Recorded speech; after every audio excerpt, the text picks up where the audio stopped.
Welcome to Clinical Minute. Jess is a 30-year-old gravida 3 para 2. She's married, with 2 grade school children, and works part-time as an accountant. She had a miscarriage at age 22. She's a healthy non-smoker who has been using a levonorgestrel intrauterine system for 2 years. She's generally happy with the method, has regular, lighter periods, and has no side effects that bother her. At her annual well-woman visit, she tells you she wants her IUD removed because she is concerned about the risk of cancer with hormones.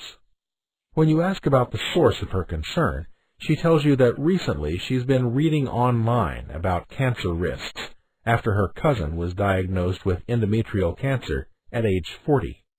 What do you tell Jess about her risk of cancer? You are familiar with studies of the relationship between hormonal contraceptives and 3 reproductive cancers: endometrial, ovarian, and breast cancer. The use of combined oral contraceptives, or COCs, is associated with a lower risk of endometrial cancer. The reduction in risk is greater with a longer duration of use, and the protective effect continues for at least 10 years after stopping COCs. The use of an intrauterine device, or IUD, is also associated with a lower risk of endometrial cancer. This study, published in 1980, was one of the first to show a reduction in risk of endometrial cancer among COC users. This study, conducted by Weiss and colleagues, evaluated women with cancer for their previous exposure to COCs. In case-controlled studies like this one, an odds ratio is used rather than a relative risk because the incidence in the unexposed group is not known. In other words, the researchers studied women with cancer to see what proportion of them had the potential risk, in this case COC use. The researchers were not comparing women with cancer and women without cancer, which would have allowed a relative risk to be used. In this study, 17 of the 110 women with endometrial cancer were COC users, which is 15%, whereas 76 of 249 controls without endometrial cancer were COC users, which is 30%. Thus, the odds ratio is 0.5, suggesting a reduction of risk of 50%. Subsequent studies have supported this risk reduction. A meta-analysis of 10 studies of IUD users calculated a pooled adjusted odds ratio of 0.54. Thus, women with an IUD had a risk of endometrial cancer that was 46% lower than that of women without an IUD. The studies in the meta-analysis included the copper T IUD and the LNG IUD. Researchers have proposed several possible mechanisms for the protective effect, including an intense inflammatory response that triggers inflammatory actions, possibly including the elimination of hyperplastic endometrial epithelial cells, and more complete shedding of the endometrium, which may decrease hyperplasia of the endometrium, a risk factor for endometrial carcinoma. Research has demonstrated that COC users have a substantially reduced incidence of ovarian cancer. The studies show that an increased duration of use is associated with greater risk reduction. Similar to the case with endometrial cancer risk, the risk of ovarian cancer is reduced by about 50%, meaning that COC users have a risk of ovarian cancer that is about 50% less than that of non-users, with a relative risk of 0.5. However, it is important to put the reduction of risk in context. In this study, which included more than 103,000 women in Norway and Sweden who were aged 30 to 49 at enrollment, 214 developed ovarian cancer over the course of the 10-year study.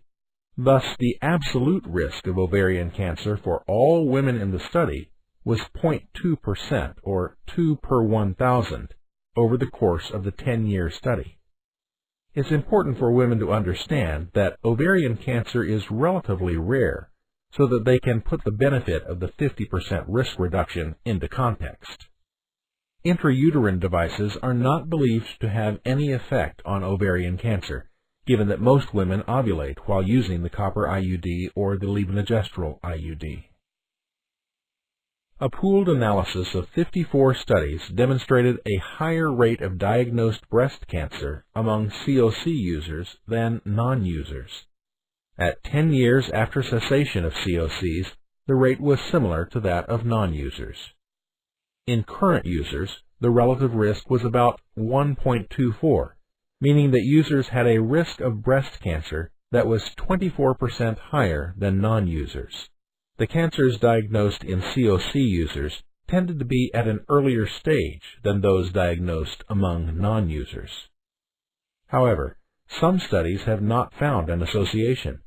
For example, a study that included a slightly older age group, aged 35 to 64, found no significant increase in risk of breast cancer among women who were current or past COC users. The discrepancy may be related to a number of factors, including the type of estrogen and the formulation of the COC. This graph shows the results of a study published in 2014 that reviewed the pharmacy records in an integrated health system for more than 1,100 women, ages 20 to 49, who had developed invasive breast cancer over a 20-year period. The graph shows the odds ratios associated with specific COCs, which the researchers were able to track in the pharmacy records. The study demonstrated that recent COC use was associated with an increased risk of breast cancer, with an odds ratio of 1.5 compared with past or never users. Researchers found that an especially elevated risk was associated with the use of COCs with high-dose estrogen, ethinydiol diacetate, or triphasic dosing, with an average of 0.75 milligrams of norethindrone. Other COCs, including low-dose estrogen oral contraceptives, were not associated with an increased risk. The specific odds ratios were 2.7 for high-dose estrogen, 2.6 for ethinydiol diacetate, 3.1 for triphasic dosing with an average of 0.75 milligrams of norethindrone, and 1.0 for low-dose estrogen oral contraceptives. Thus, the formulation may play an important role in modulating the risk of breast cancer. In counseling Jess about contraceptive risk, you first ask open-ended questions to clarify her goals for family planning. You ask, "Do you want to become pregnant in the next year?" She says she does not. You ask her whether she has been satisfied with her current method. She replies that she has and would not be asking to switch if she weren't concerned about the risk of cancer. You then ask about cancer risk factors such as age at menarche, smoking, polycystic ovarian syndrome, and family history, and about her screening history.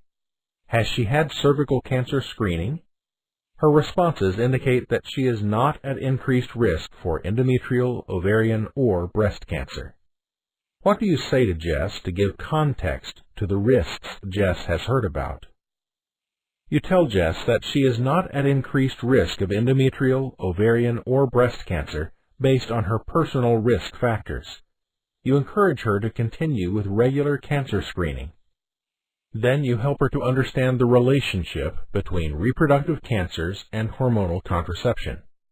You tell her that for women like her with no personal risk factors, it appears that combined hormonal contraceptive formulations with low-dose estrogen, in other words, low-dose COCs, reduce the risk of endometrial cancer and ovarian cancer by about 50%, and have no effect on breast cancer.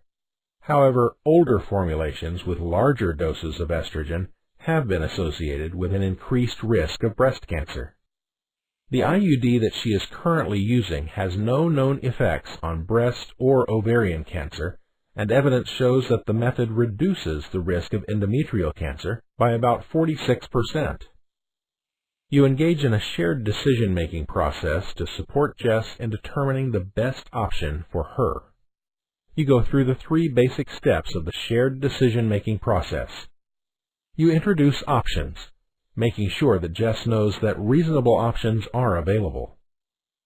You describe the options, giving Jess detailed information about her contraceptive options. And you support decision-making. Support Jess while she considers her preferences and decides on an option. When counseling about LARC use, it's important not to make women feel trapped or coerced. This is especially true for non-white women, given the history of contraceptive abuses and forced sterilization in this country. You use the teach-back method to ensure Jess's comprehension of the information you've provided. You ask her to repeat back what she understands about the risk of cancer and contraceptives. She is able to tell you accurately about the risk. You ask if she has any other questions or concerns. She says no. Jess then tells you that she's decided to keep her IUD. How do you respond?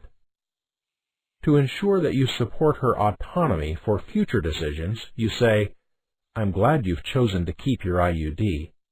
If you think about this more and change your mind, please come back.